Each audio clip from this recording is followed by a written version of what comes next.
Welcome to Archit institute. So Indian సొసైటీలో భాగంగా ఇప్పుడు ఈ సెషన్లో మనము 3వ unit ప్రారంభించబోతున్నాం.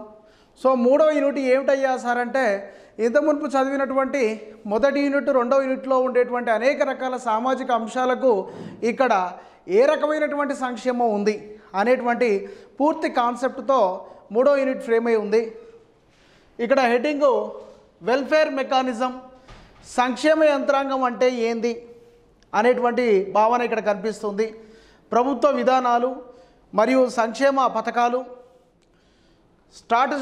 Constitutional and statutory provisions, రాజ్యాంగబద్ధ హక్కులు ఎవరి కోసము అంటే షెడ్యూల్ కులాల కోసం ఎట్లా ఉన్నాయి రాజ్యాంగబద్ధ హక్కులు, ఎస్సీ క్యాస్ట్కి సంబంధించిన వెల్ఫేర్, అదేవిధంగా ఎస్టీ వెల్ఫేర్, షెడ్యూల్డ్ తెగలకు సంక్షేమం ఏ విధంగా ఉంది, next OBC welfare, minority welfare, women welfare and disabled దివ్యాంగుల సంక్షేమం ఏ విధంగా ఉంది, చిల్డ్రన్ బాలల సంక్షేమం ఏ విధంగా ఉంది. అంటే కమ్సకం మనకి ఇక్కడ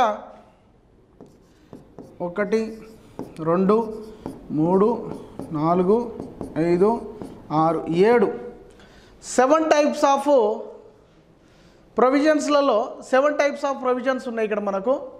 సో ఈ ప్రొవిజన్స్లలో ఎవరెవరికి ఇస్తున్నారు, ఏమి ఇస్తున్నారు, సో వారి కోసము అమలయ్యేటువంటి అనేక రకాల ఇక్కడ ఇష్యూస్ ఏవైతే ఉన్నాయో అవన్నీ డిస్కస్ చేయాలి. షెడ్యూల్ కులాలకు సంబంధించిన ప్రొవిజన్స్, సో అన్టచబిలిటీ అంటే ఏంది, షెడ్యూల్ కులాల కమిషన్, అదేవిధంగా ఎస్సీ ఎస్టీ పాపులేషన్ ఏ విధంగా ఉంది. సో 2016లో ఈ యొక్క SC ST atrocities act amendment thing ఏంది, ప్రధానమంత్రి ఆవాస్ యోజనలో ఎస్సీలకు ఎంత కల్పించారు, డాక్టర్ బిఆర్ అంబేద్కర్ ఫౌండేషన్ యొక్క ముఖ్య లక్ష్యం ఏమిటి, షెడ్యూల్ తెగల్లో ప్రధానంగా ఆర్టికల్ 338 ఏం చెప్తుంది, సో దాంట్లో ఎస్టీ బాడీ ఏ విధంగా ఉంది, రోషిని అనే పథకం ఎవరి కోసం, అదేవిధంగా వనబంధు కళ్యాణ్ యోజన యొక్క ప్రధాన లక్ష్యం ఏమిటి.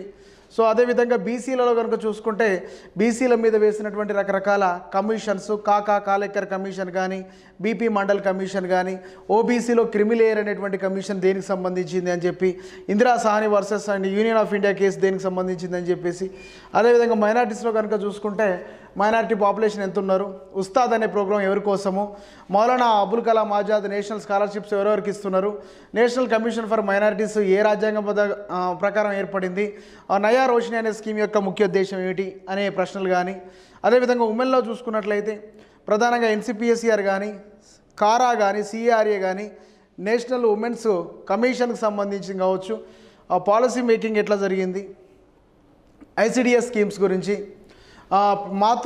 మాతృత్వ వందన యోజన స్కీమ్ గురించి, ఐసిపిఎస్, సఖీ వన్ స్టాప్ సెంటర్ గురించి, అదేవిధంగా సుకన్య సమృద్ధి యోజన గురించి, వైఎస్ఆర్ సంపూర్ణ పోషణ గురించి, బేటీ బచావో బేటీ పడావో, అదేవిధంగా గ్రామీణ ప్రాంతాల్లో ఇల్లిటరేట్స్ పరంగా ఈ సెల్ఫ్ హెల్ప్ గ్రూప్స్ ఎట్లా మోటివేట్ చేస్తాయి, అదేవిధంగా డిసబుల్డ్ వాళ్ళ సంక్షేమంలో చూసుకున్నట్లయితే 2016 వికలాంగుల లేదా దివ్యాంగుల సవరించిన చట్టం ప్రకారం ఏ వ్యాధులు అందులో లిస్టులో చేర్చడం జరిగింది. అదేవిధంగా రీహాబిలిటేషన్ కౌన్సిల్ ఆఫ్ ఇండియా ఏ సంవత్సరంలో ఏర్పాటు చేశారు, దానికి ప్రధాన విధులు ఏమిటి, నేషనల్ ట్రస్ట్ అనేది దేనికి సంబంధించింది, కవరేజ్ అప్ టు 1 నిర్మయ అనేటువంటి స్కీమ్ యొక్క ముఖ్య ఉద్దేశం ఏమిటి, యాక్సెస్ ఇండియా క్యాంపెయిన్ యొక్క ముఖ్య ఉద్దేశం ఏమిటి, అదేవిధంగా బాలల సంక్షేమంలో ప్రధానంగా నేషనల్ చిల్డ్రన్ పాలసీ 1974 ఎట్లా ఉంది, నేషనల్ పాలసీ 2013 చిల్డ్రన్ పాలసీ ఎట్లా ఉంది అనే విషయాలనేవి డిస్కస్ చేయడం, ఎన్సిపిసిఆర్ రోలు, అమ్మ ఒడి, జగనన్న విద్యా కానుక వంటి పథకాలు అనేవి ఇక్కడ ఈ యొక్క బాలల సంక్షేమంలో ప్రధానంగా తీసుకోవచ్చు. కళ్యాణ మస్తు దరఖాస్తుకు 31 వరకు అవకాశం అని చెప్పేసి ఇక్కడ ఎస్సీ ఎస్టీ కులాంతర వివాహాలు చేసుకున్నంత వరకు ఎన్ని డబ్బులు ఇస్తున్నారు, ఇప్పటివరకు ఏం జరిగింది. సో ఈ విషయాలనేవి మొత్తం మనకు ఇక్కడ కాంటెక్స్ట్లో కనుక చూసుకుంటే కమ్సకమ్ 7 ప్రొవిజన్స్కు మనం ప్రొవైడ్ చేయడం జరుగుతుంది. సో అది మనకు సిలబస్ ప్రకారం ఇచ్చారు కాబట్టి ఎవరు ఏం చేస్తున్నారు, ఎక్కడున్నారు, సో వారి యొక్క విధి విధానాలు ఏమిటి అనేది పూర్తి స్థాయిలో ఈ యూనిట్లో మనం చదువుకోవాలి.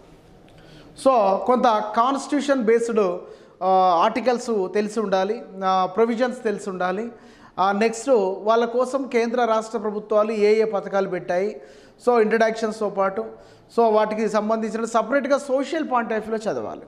అంటే సో ఫస్ట్ 2 యూనిట్లు ఎట్లయితే చదివినావు అంటే సోషియాలజీ పర్స్పెక్టివ్లో చదివావు. అంటే ఎకనామికల్ ప్రాస్పెక్టివ్స్లో చదవడం వేరు, పొలిటికల్ ప్రాస్పెక్టివ్స్లో చదవడం వేరు, సోషల్ ప్రాస్పెక్టివ్స్లో చదవడం వేరు, జాగ్రఫికల్ ప్రాస్పెక్టివ్స్లో చదవడం వేరు, హిస్టారికల్ ప్రాస్పెక్టివ్లో చదవడం వేరు. హిస్టారికల్ ప్రాస్పెక్ట్ అంటే మొత్తం గడిచిన సంవత్సరాల్లో కలియుగంలో ఏం జరిగింది అనే దానికి మొత్తం కృతయుగంలో, త్రేతాయుగంలో, ద్వాపరయుగంలో కాంచి రావాలి. ఎకనామికల్గా అంటే అప్పుడు ఎంత వచ్చింది, ఇప్పుడు ఎంత వస్తుంది, ఇప్పుడు ఇంకెంత రాబోతుంది, అది ఎకనామికల్ ప్రాస్పెక్టివ్స్.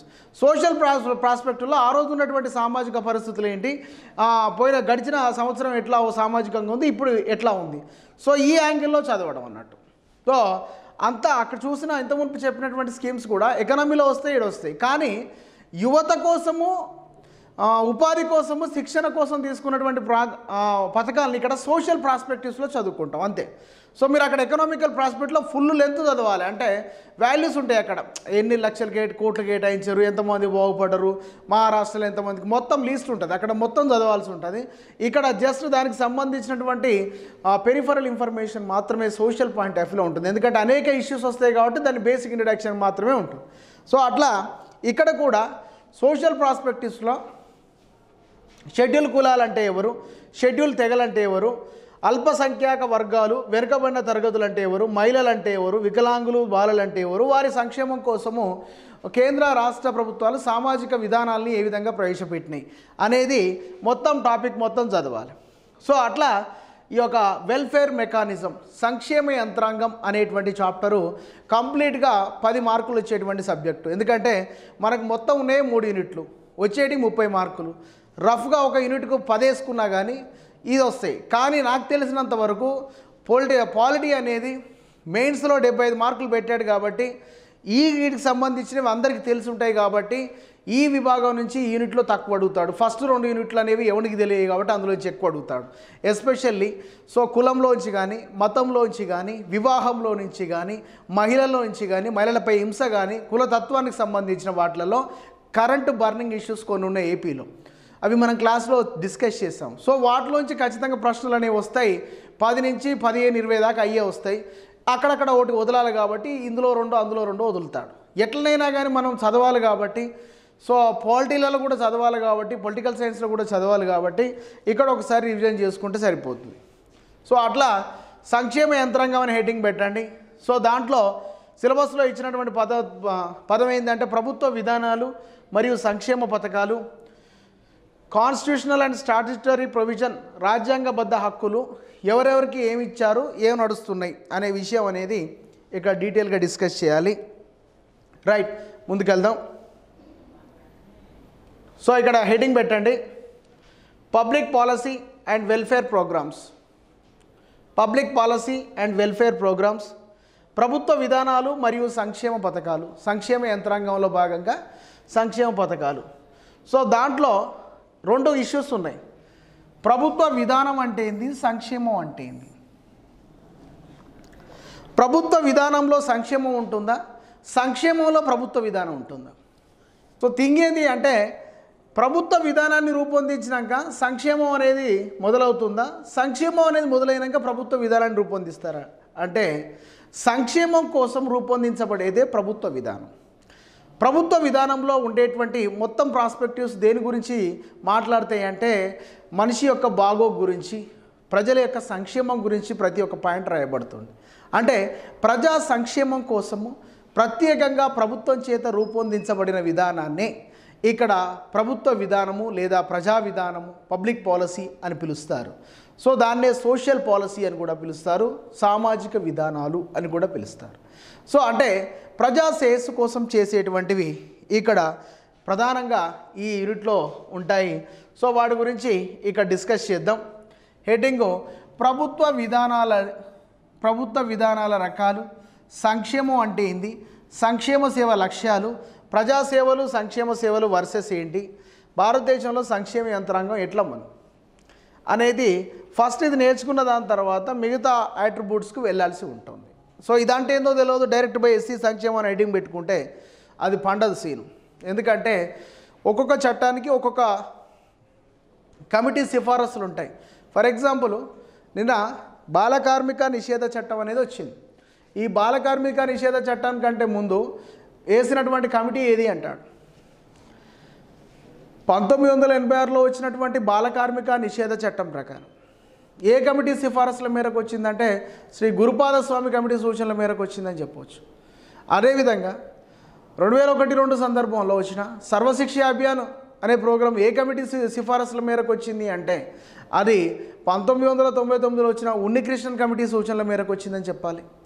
అదేవిధంగా 1982లో వచ్చినటువంటి నాబార్డ్ అనే బోర్డు ఏ కమిటీ సిఫారసుల మేరకు వచ్చింది అంటే శివరామన్ కమిటీ సూచనల మేరకు వచ్చిందే ఈ యొక్క నాబార్డ్ అనేది. సో ప్రతి ఒక్క దాన్ని ఏర్పాటు చేయాలంటే ఒక కమిటీ వేసినట్టు, ప్రతి ఒక్క పాలసీని మేక్ చేయాలి అంటే దాని మీద పూర్వపరాలు పూర్తిగా తెలుసుకోవడానికి ఒక కమిటీనో కమిషన్ను వేస్తారు.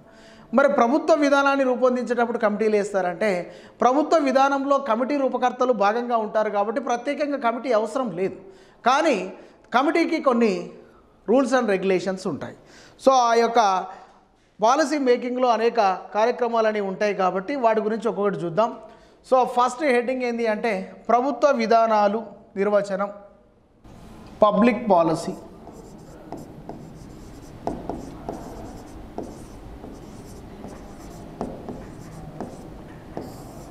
ప్రభుత్వ విధానం అంటే ఏంది అనేది ముందుగా తెలుసుకోవాలి.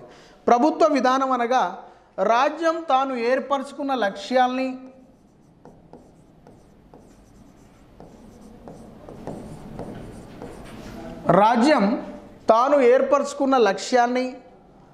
లక్ష్యాలను అమలుపరచడానికి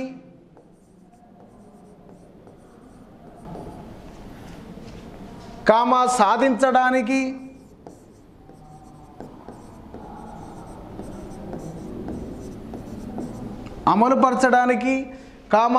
సాధించడానికి చేపట్టే వివిధ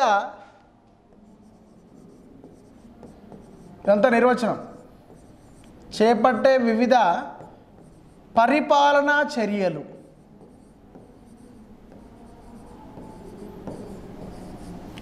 ప్రభుత్వ విధానం అంటే డెఫినేషన్ రాస్తున్నాం. రాజ్యం లేదా దేశము తాను ఏర్పరచుకున్న లక్ష్యాలను అమలుపరచడానికి అదేవిధంగా సాధించడానికి చేపట్టే వివిధ పరిపాలనా చర్యలు ఏవైతే ఉంటాయో ఆ పరిపాలనా చర్యల యొక్క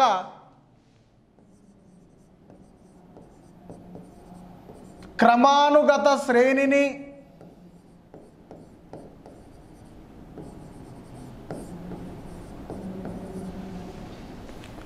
ప్రభుత్వ విధానం అని పిలుస్తారు, పబ్లిక్ పాలసీ అంటారు. అంటే సో పంచవర్ష ప్రణాళికల్లో సేమ్ ఇదే విధానాన్ని మనం ఫాలో అయ్యాం.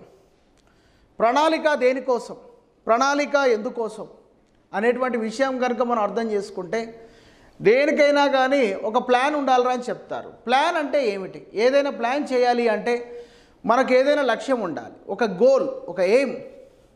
సో హైదరాబాద్కి వెళ్ళాలి విజయవాడ నుంచి, లేదా హైదరాబాద్ నుంచి మనం విజయనగరం వెళ్ళాలి. ఎట్లా వెళ్తాం? బస్కి వెళ్ళొచ్చు, ట్రైన్కి వెళ్ళొచ్చు. ఎప్పుడు పడితే అప్పుడు వెళ్తావా? ఏ టైంకి వెళ్తావు? బస్సులో వెళ్తే ఏ బస్కి వెళ్తావు, ట్రైన్ వెళ్తే ఏ ట్రైన్కి వెళ్తావు? సో నువ్వు వాడికి వెళ్ళడానికి పర్పస్ ఏంటి? ఇది చాలా ఇంపార్టెంట్. అంటే ఏదైనా పనిని సాధించాలి అంటే ఒక లక్ష్యం ఉండాలి. ఈ లక్ష్యాన్ని నెరవేర్చుకోవడానికి సరైనటువంటి కాలము, టైం ఉండాలి. నెక్స్ట్ ఆర్థిక పరిపుష్టి ఉండాలి, డబ్బు. సో ఈ మూడు వాటితో లింకప్ అయ్యేదే ప్లాన్. సో లక్ష్యం లేకుండా ప్లాన్ ఉండకూడదు. టైం కాలపరిమితి లేకుండా 10 ఏళ్ళైనా అదే అంటే కుదరదు. సో ఇప్పటికీ నాకు బాధ అనిపిస్తుంది అప్పుడప్పుడు. ఆర్టిస్ట్ క్రాస్ రోడ్ కానీ దిల్షునార్ కానీ అటు వెళ్ళినప్పుడు ఎప్పుడో 2013-14లో మా ఫ్రెండ్స్ కొంతమంది ఉన్నారు, ఇంకా వాళ్ళు అక్కడనే ఉన్నారు. అదే మనం చదివేటప్పుడు వెళ్ళారు. సో ఉన్న దాంట్లో ఏదో ఒకటి గేట్ ఆన్ అయిపోయి బయటికి వెళ్ళడం ఒకటైతే అదే వస్తుంది అని చెప్పుకొని కూర్చోవడం. 2012 గ్రూప్ 2 రాశారు, 2011 గ్రూప్ 1 రాశారు, రాలేదు. ఆ తర్వాత స్టేట్స్ బైఫర్కేట్ అయ్యాయి. ఏ స్టేట్కి ఆ స్టేట్కి సంబంధించిన గ్రూప్ 2s వచ్చాయి, అవి రాసిళ్ళు, అవి రాలేదు. వేరే చిన్న ఉద్యోగాలు రాసిరు, అవి వచ్చినాయి, అవి పోలేదు. సో చిన్న బ్యాంక్స్ ఉద్యోగాలు ఆర్ఆర్బి గ్రూప్ డి ఏఎన్ వస్తాయిగా, మేము సివిల్ సర్వీస్ చేయను, అడిగిపోవు. చిన్నవాటికి పోలేరు, పెద్దవాటిని సాధించలేరు. సో ఇప్పటికి 2008 అంటే లక్ష్యం ఉంది కానీ నెరవేరట్లేదు. సో ఈ టైంలో ఏమవుతుంది అంటే టైం వెళ్ళిపోతుంది. 2013, 2023, 2012లో మేము పోయినప్పుడు జుట్టు ఇత ఫుల్గా ఉండేది, ఇత్తిత్త లావు, శరీరాలు ఏం లేవు. ఆ రోజున మంచిగా బక్కపలసగా నాజుగ్గా ఉండేది. సో జుట్టు కర్లింగ్ హెయిర్ మంచిగా ఉండేది. సో ఇప్పుడు 10 ఏళ్ళకి అయ్యేసరికి ఏమైంది అంటే ఆ టైం అనేది అయిపోయింది కదా, ఆ టైం అనేది అయిపోయింది. So time is over. So ఈ 10 ఏళ్ళలో వెచ్చించినటువంటి డబ్బు, సో నీకు సర్వీస్ వస్తేనే, గ్రూప్ 2 లాంటి సర్వీస్ వస్తే ఈ మూడింటికి అందం, నీకు లక్ష్యం నెరవేరుతుంది, కాలం యూటిలైజ్ అవుతుంది, నీవు పెట్టినటువంటి డబ్బు ఎఫర్ట్ ఏదైతే ఉందో నీకు కష్టము అన్నిటికీ సమాధానం దొరుకుతుంది. ఒకవేళ రాలేదనుకో ఇవన్నీ ఎఫర్ట్ కూడా పోయినట్టే. సో అలాగే పబ్లిక్ పాలసీ కూడా ప్రజా సంక్షేమం కోసం ఏర్పరచుకున్న లక్ష్యాల్ని అమలుపరచాలి అన్నా, సాధించాలి అన్నా, వివిధ పరిపాలనా చర్యల్ని కొనసాగించాలి అన్నా, వీటన్నిటినీ ఒక క్రమానుగత శ్రేణిలో, ఒక ఆర్డర్ ఆఫ్ సిరీస్ ఆఫ్ ఆర్డర్లో పెట్టుకొని ముందుకెళ్ళడమే పబ్లిక్ పాలసీ అని చెప్తారు. ఈ పబ్లిక్ పాలసీ పరంగానే మనకు సమన్యాయ పాలన అనేటువంటి అంశం దొరుకుతుంది. సో ప్రతి ఒక్కరికి ప్రభుత్వ పాలసీ ద్వారా, విధానం ద్వారా సంక్షేమాన్ని అందించాలి,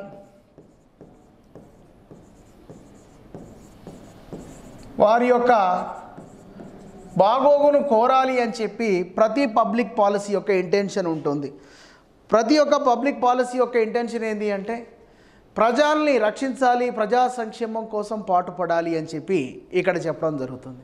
ఇలాంటి సంక్షేమం మీద మొట్టమొదటిసారిగా ప్రయోగాలు చేసినటువంటి వారు, అంటే మొట్టమొదటిసారిగా సంక్షేమ రాజ్యం అనేటువంటి భావనను ఇక్కడ మొట్టమొదటిసారిగా ఉపయోగించిన వారు ఎవరు అని మనల్ని అడిగితే, సంక్షేమ రాజ్యం అనే భావనను మొట్టమొదటిసారిగా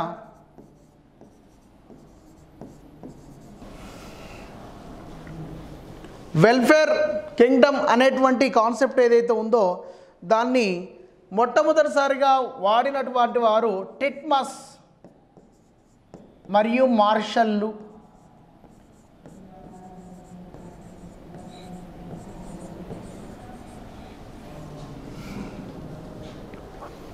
టిట్మస్ మరియు మార్షల్లు అనేటువంటి వారు ఈ యొక్క సంక్షేమ రాజ్యం అనే భావనను మొట్టమొదటిసారిగా వాడడం జరిగింది.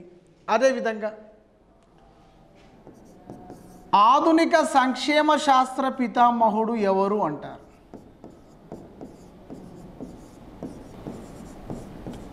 Who is the father of social work, social welfare work, social వర్క్కు పితామహుడు ఎవరు అంటే దీనికి రైట్ ఆన్సరు విలియం బేవరిడ్జ్. ఇవి రెండు చాలా ఇంపార్టెంట్ అయిన బిట్స్.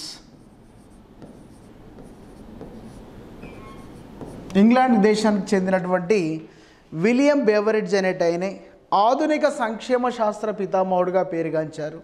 ఈ సంక్షేమానికి మొదటిసారి భావనకు ఈ యొక్క ఫస్ట్ ఈ సంక్షేమ రాజ్యం అనేటువంటి కాన్సెప్ట్ను వెలుగులోకి తీసుకొచ్చినటువంటి వారు ఎవరయ్యా అంటే టిట్మస్ మరియు మార్షల్ అనేటువంటి వారు ఈ యొక్క వెల్ఫేర్ మెకానిజానికి సంబంధించినటువంటి పదాన్ని మొట్టమొదటిసారిగా ఉపయోగించారు అని నేర్చుకోవాలి.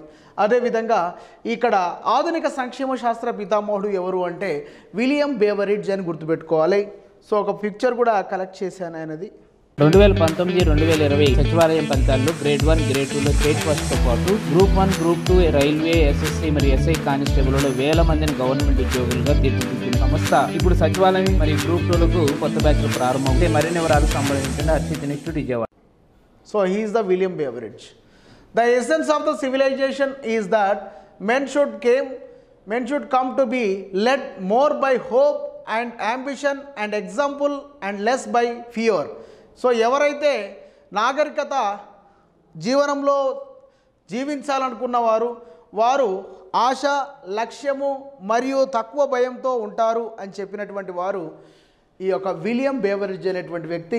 ఇంగ్లాండ్లో ఈయన సంక్షేమ రాజ్య భావనకు కృషి చేసినటువంటి మొట్టమొదటి పర్సన్గా ఈ విలియం బేవరిడ్జ్ని పిలుస్తారు కాబట్టి సో ప్రపంచ ఆధునిక సంక్షేమ శాస్త్ర పితామహుడు ఎవరు అంటే విలియం బేవరిడ్జ్ అనే పేరు గుర్తుపెట్టుకోవాలి.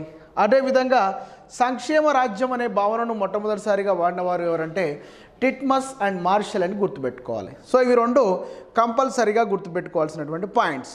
సో అలా సంక్షేమం అనేది దేంతో వస్తుందంటే పబ్లిక్ పాలసీతో వస్తుంది అని గుర్తుపెట్టుకోండి. సో అదేవిధంగా పబ్లిక్ పాలసీలో ఇక్కడ సంక్షేమాన్ని సమన్యాయ పాలన అందించడం అనే విషయం ఏదైతే ఉందో, ఈక్వల్ జస్టిస్, ఇది ఎందుకయ్యా అంటే ప్రాథమిక హక్కులలో భాగం.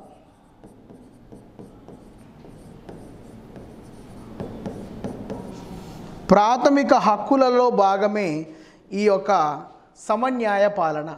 అంటే పబ్లిక్ విధానం ద్వారా సంక్షేమాన్ని అందించడం ఎందుకయ్యా అంటే సమన్యాయ పాలన కోసం. సమాజంలో ధనవంతులు ఉంటారు, పేదవారు ఉంటారు, బలహీన వర్గాలు ఉంటారు. బలహీన వర్గాలను అభివృద్ధి చేయడమే ప్రభుత్వం యొక్క లక్ష్యం. ఎందుకంటే ఆల్రెడీ బలవంతులు ఎవరైతే ఉంటారో వాళ్ళు గెట్ ఆన్ చేసుకోగలుగుతారు, సామాజికంగా, ఆర్థికంగా, రాజకీయంగా ఉంటారు కాబట్టి వాళ్ళకి ఏం చేయని అవసరం లేదు. నువ్వు ఈ ప్రభుత్వం ఎందుకయ్యా అంటే వెనుకబడిన వారిని ఎంపోజ్ చేయడానికి నీ ప్రభుత్వం కాబట్టి వారికి విధానాలు రూపొందించే సమయంలో అందరికీ సమన్యాయ పాలన, ఈక్వాలిటీ బిఫోర్ లా ఆర్టికల్ 14 చెప్తుంది. చట్టం ముందు అందరూ సమానులనే భావన కల్పిస్తుంది. సో అది ప్రాథమిక హక్కులో భాగం కాబట్టి పబ్లిక్ పాలసీని సమన్యాయ పాలనతో చేయాలి అని చెప్పి ఇక్కడ భావన మనం అర్థం చేసుకోవాలి. ఇట్లా పబ్లిక్ హక్కుల్లో కావచ్చు, సమన్యాయ పాలనలో కావచ్చు, సంక్షేమాన్ని అందించడంలో కావచ్చు రూపొందించబడేటివే ఈ యొక్క ప్రభుత్వ విధానాలు, ప్రజా విధానాలు అని చెప్పవచ్చు. సో ఇది ఏర్పడే విధానాన్ని బట్టి ఎన్ని రకాలుగా మనము ఈ యొక్క ప్రభుత్వ విధానాలని డివైడ్ చేయవచ్చు అంటే, ప్రభుత్వం ఏర్పాటు చేసే విధానాలను అనుసరించి ప్రధానంగా 3 రకాల ప్రభుత్వ విధానాలు ఉంటాయి. ఏంటయ్యా అంటే ఒకటేమో దాని యొక్క స్వభావాన్ని బట్టి నేచర్, మరొకటేమో లక్ష్యాన్ని బట్టి